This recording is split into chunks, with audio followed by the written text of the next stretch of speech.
Good morning. Yes, it's coffee time with God. Amen. The gospel for today, the official's daughter, and the woman who touched Jesus' cloak. From Matthew 9, verses 18 to 26. So let us pray. Come, Holy Spirit, I need you.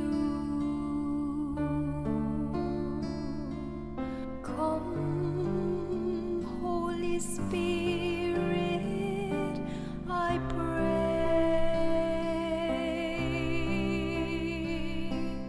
Come with your strength and your power.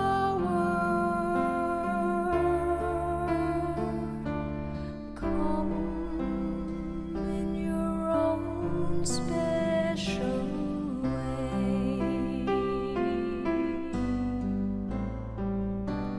Come like a spring in the desert. Come to the weary of soul.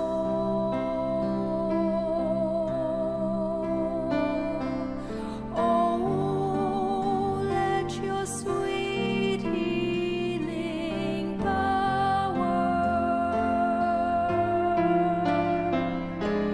touch me and make me whole.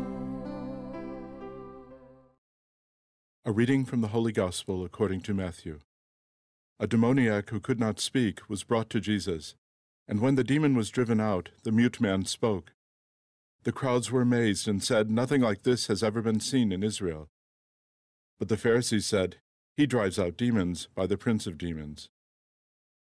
Jesus went around to all the towns and villages, teaching in their synagogues, proclaiming the gospel of the kingdom, and curing every disease and illness. At the sight of the crowds, his heart was moved with pity for them, because they were troubled and abandoned, like sheep without a shepherd. Then he said to his disciples, "The harvest is abundant, but the laborers are few. So ask the master of the harvest to send out laborers for his harvest." The Gospel of the Lord. Praise to you, Hey, Lord Lord, Jesus Christ. So, yung napili ko dito is yung, your faith has saved you. Yan. Kasi dito, very obvious talaga na gustong ipakita ni Jesus na meron talagang siyang power to heal. No? Kasi yung time noon, marami pa talagang hindi nagtitiwala sa kanya. Siguro may iba kasing mga tao talaga nang kailangan pang makita ng physically yung miracle bago magtiwala kay God. So ito talagang makakatulong sa mga taong mahina ang faith na kailangan pang makita talaga na may milagrong ginagawa si Jesus para maniwala sila. And then, kaya ko naman nasabi na yung your faith has saved you. Kasi yan naman applicable, hindi lang nung time noon na kasi bihira rin hindi na natin makikita si God na mag-heal, wala na siya dito, di ba? So spirit na lang, si Holy Spirit. So, it is the faith. No, yan naman yung faith, ang mini-miracle ni God sa atin kung paano tayo magtitiwala doon sa mga ginagawa niya sa buhay natin na hindi ka panipaniwala, di ba? Yung parang nagtitiwala ako, Lord, na magiging masaya ako kahit na ganito yung buhay ko. Yun. Faith yun. No? Hindi mo kailangang makita. Pwedeng malalaman mo yan. Minsan nga, mamamatay ka na, doon mo pa malalaman. Mm. So, it is your faith ngayon that God is healing us kasi wala na siya dito physically.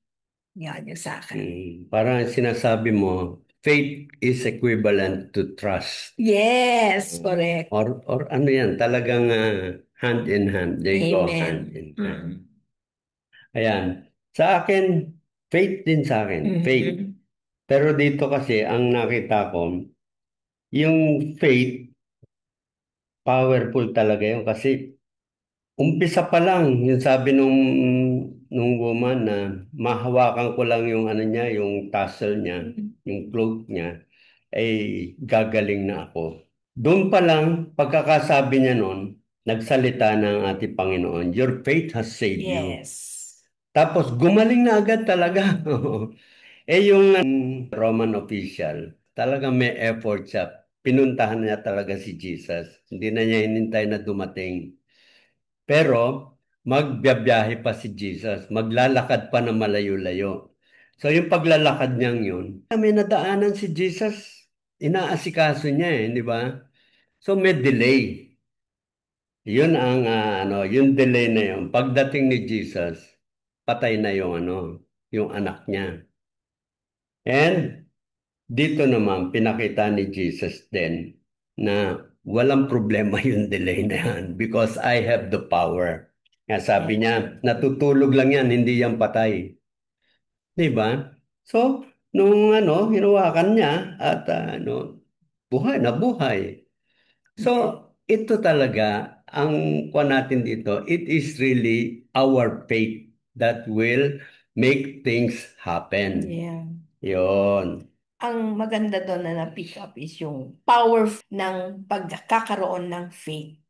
Kasi sinasabi yung faith can move mountains. Imagine mo yung mountain, paano naman gagalaw yung mountain, di ba? Ipinasabi lang na talagang ganun kalakas yung power ng faith. Kaya sabi mo rin, you cannot have faith if you don't trust the Lord. Yan. So, yun ang pinaka-importante, no? Sabi, I have faith. Pero mamaya, nagdaduda ka na agad. Wala na, tumba ka na. Parang si Saint Peter na tumatawid sa dagat. Napalingon lang ganun oh. Diba? Konti. Yeah. Kaya tumba agad siya. Lumalakad na sa tubig. Yeah. Imaginein mo yun. Amen. Okay. So, message sa atin. Yung message naman sa atin dito talaga na kasi tayo ngayon sa buhay natin ngayon, nawawalan talaga tayo ng tiwala sa Diyos kasi sa nangyayari sa panahon, sa ating weather, 'di ba? Dapat mainit pero malamig, malamig nagiging mainit, nagka-COVID, lahat na ng klaseng sakit, nakakahawa. Samantalang noon, hindi naman tayo nagmamas. Ngayon, konting sipon, takot na takot tayo. May gera. Sabi siguro, naku Lord, parang wala na ata akong faith, di ba? But, di ba? The more that we should have faith, kasi hindi natin kaya. Kasi tignan nyo tignan nyo na lang yung psychology na lang nun. Pag meron ka isang bagay na hindi mo kaya, alam mo hindi mo kaya lalo na yan, yung sinabi nating mga nangyayari sa mundo. It is only faith that can heal you. It is only faith that can make you go on with your life. Kasi if you don't have faith, parang sasabihin mo, bakit pa ako mabubuhay sa mundong to? Mawawala naman tong mundong to Di ba? Wala namang mangyayari dito. Mamatay tayo lahat, ganyan. Kasi wala kang faith na may magandang mangyayari. And bago ka magkakaroon ng faith, hindi ka rin naman pwedeng magkaroon ng faith pag hindi ka nagtitiwala kay God. So, yun yun yung laging sinasabi sa atin, magtiwala tayo. Wala na kasi tayong pwedeng magawa. Kaya nga magtiwala na lang tayo para matapos na ang pagdududa natin kahit sa pinakamaliit na bagay.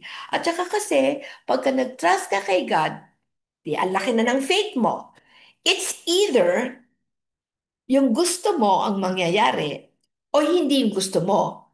Pero ano yung talagang mangyayari? Yung kabutihan mo. O, di ba? So, kasi tayo, hindi natin alam kung saan tayo papunta, pero ito yung gusto natin. Si God, hindi niya bibigay yan, kasi kahit gusto mo yan, hindi niya bibigay, kasi alam niya yung patutunguhan mo. Kaya, kung may faith ka, doon ka kay God. O, di hindi ka na magkanga-problema dahil alam mo na si God na idadaan ka niya sa tamang daan. Yun. So, ang ganda talaga nito. Paulit-ulit nating basahin itong mga verses na ginagawa natin, lalo na so that we will be able to increase our faith and trust the Lord. Ayan. Sabi mo nga, eh, yung faith ay talagang yan ang pinakakailangan natin. So everything will be possible, yung faith na yan. Ako naman, kaya sabi mo, kailangan magtiwala ka.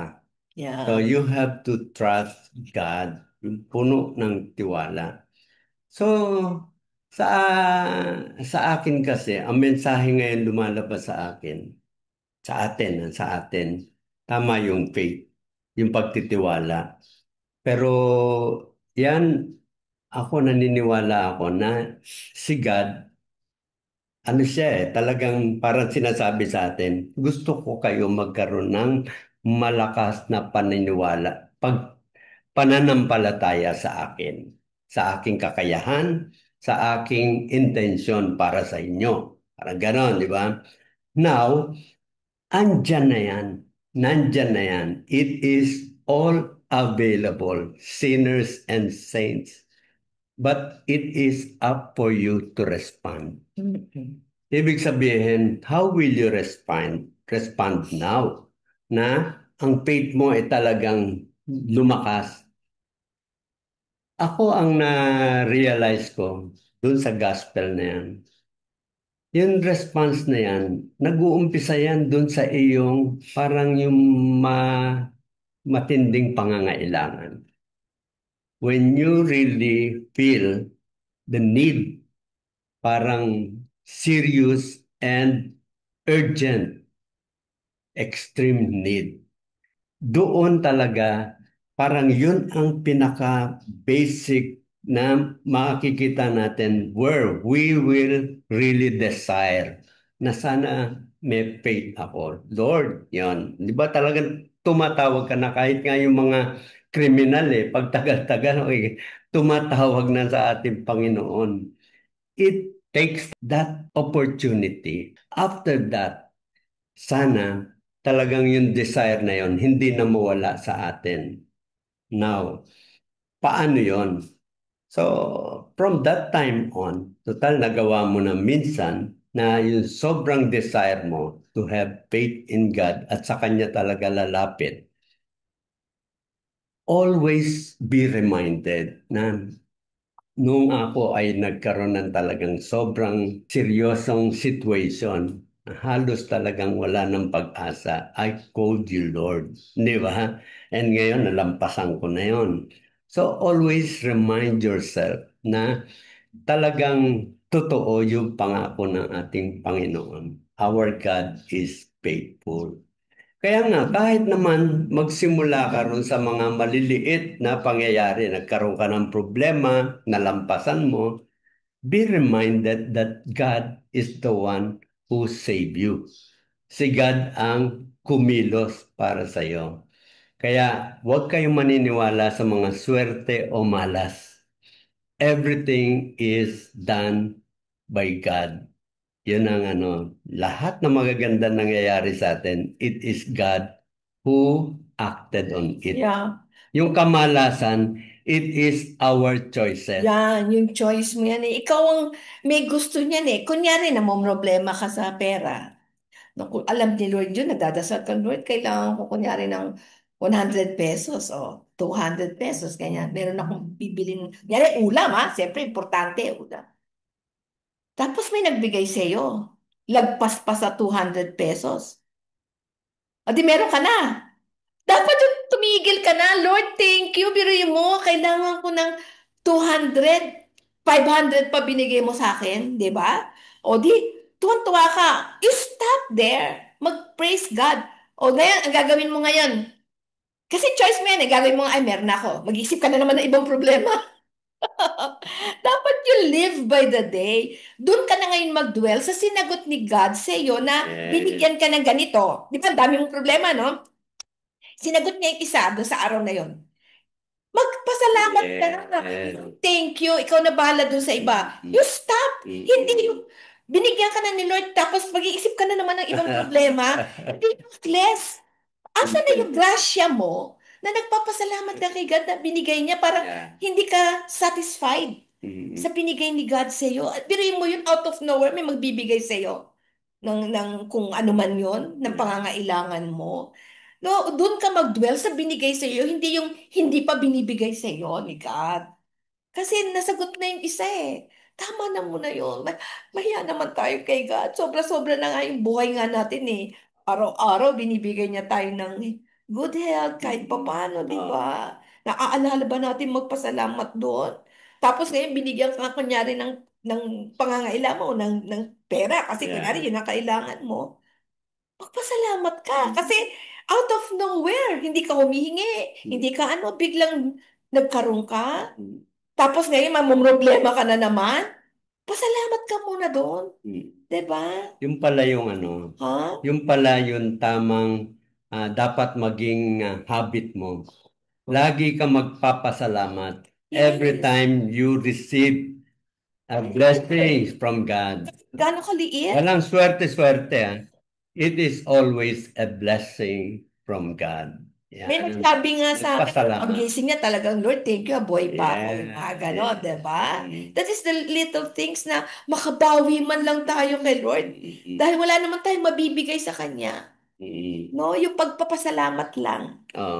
Yun kasi lagi ka nagpapasalamat, you are reminded of the great goodness of God, yung kanyang pagmamahal sa atin, at yung faith. Pagka naramdaman mo yun, talagang lalalim ang iyong pananampalataya. Kailan yung pasalamat ngayon lang, tapos mamaya, thank you Lord, tapos ito naman, naku, may problema.